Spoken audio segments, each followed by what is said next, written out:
Yesteryear by Caro Burke, a controversial novel where a tradwife influencer finds herself in the 1800s forced to live by the value that she preaches.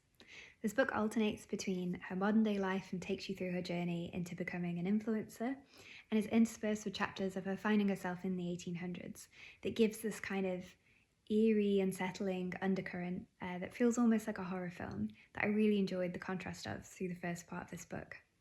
Where I felt like it let me down was probably the character development. I enjoyed Natalie's cynicism to begin with, but as the book went on, I felt really disappointed at the lack of depth within her character. It didn't feel like she had any true beliefs, motives, or views, and outside of having a superiority complex, I think her only consistent trait was maybe the fact that she believed in God.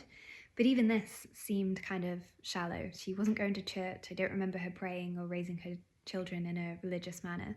It almost felt like a bit of a cheap throw-in so that we could have a few jokes about how she apologizes to God when she's swearing too much. Throughout the book, Natalie talks about online criticism and haters that she gets, and she refers to them all collectively as the angry women. If I'm being really honest, I think this book might have been written by one of the angry women. It just felt a little bit rigged from the start and like it was taking a lot of pleasure in watching Natalie's demise. That said, it did make me reflect on a variety of themes from feminism, motherhood, personal identity, but my favourite takeaways from this book were more around the role of men and the manosphere. I think it's quite telling that none of Natalie's decisions were really made for her own agenda or her own beliefs. They were all very much centred around men. Even from the start, when she's purchasing the farm, this was done with the intent to give her husband Caleb a sense of identity, purpose, and perceived identity was important within that as well. Then we look at how many children she's having. This doesn't come from kind of a love of children or a desire for motherhood. It was more of a cold business deal that she'd made with Caleb's father, Doug. And then the most important fact, I think, for me, was to do with her social media account. So as we're taken through her modern life, it's very clear that she's trying to make her social media account succeed.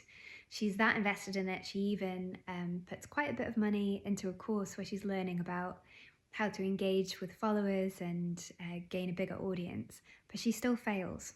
I think at most it's in the low thousands. It's not until her husband Caleb shares her account through one of his manosphere blogs that she becomes an overnight sensation.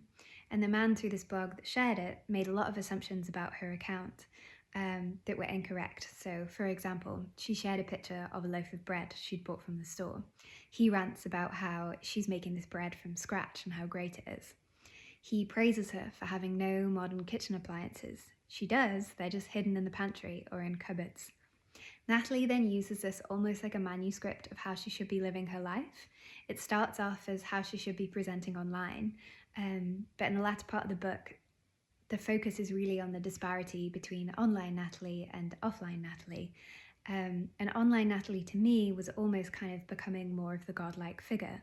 It felt like she was constantly questioning what would online Natalie do, kind of in the place of where I might expect a religious figure to do this.